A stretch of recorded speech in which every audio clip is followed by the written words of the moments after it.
All you luxury people out there, all you guys who buy Rolls-Royce, Bentleys, get a good battery with the right capacity. Amarong or Exide being bad. They're not. 90% of issues we've seen that are electrically related actually come back to the battery. Ladies and gentlemen, all you ultra luxury car owners out there with big V8s and big V12s in your cars, please do not make the mistake of buying Amarong and Exide batteries for your car. We see it so frequently. People either advise you ill and say, hey look, why do you need to spend 35 grand on a Varta or 50 grand on an OEM one when you can get the same battery for 8,000, 9,000, 12,000, depending on what DIN it is.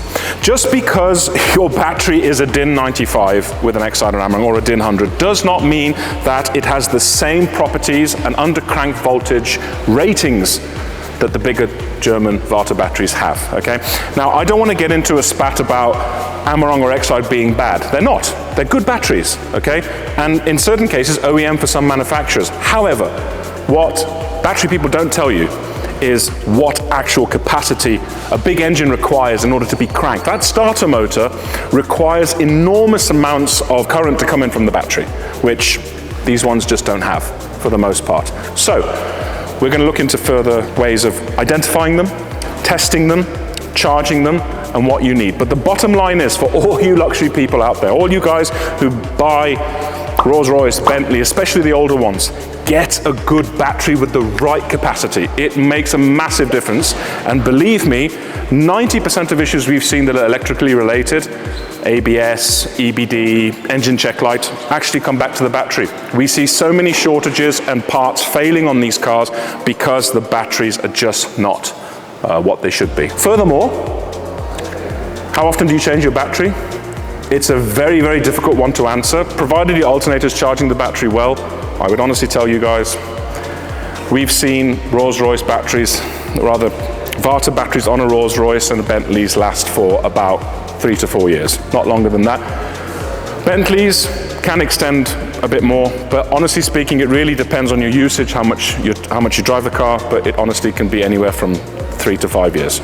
But there's no actual stigma on it that it will last you for 5 years. But what we have seen in Amarong and Exide case, because it's made at a cost as well, they don't really last longer than 3 to 4 years in these in the normal cars that we drive. Right, now I'm going to hand you over to Mangesh.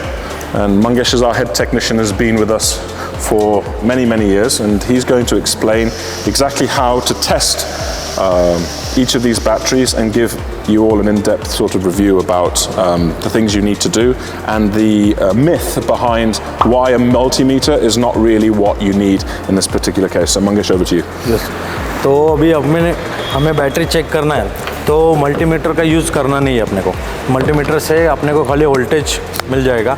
अगर अपने को battery का proper test चाहिए तो अपने पास एक battery tester होना चाहिए। ये प्रॉपर बता देता है कि उसमें बैटरी का कंडीशन क्या है और कैसा ये चलता है। तो मैं आपको दिखाता हूँ इधर उसको कैसा टेस्ट करना है। तो एक क्लैंप है पॉजिटिव और एक नेगेटिव, तो दोनों को पोल को अपना कनेक्ट करना है हमें और इसमें टेस्ट सिलेक्ट करना है। तो इसमें अभी ये बैटरी का कंडीशन 50% लाइफ बता दिया है और वोल्टेज 12.2 वोल्टेज है, तो ये इनसफिशिएंट वोल्टेज है, तो हमें इसको बैटरी को रिप्लेस करना पड़ेगा या चार्ज करना पड़ेगा।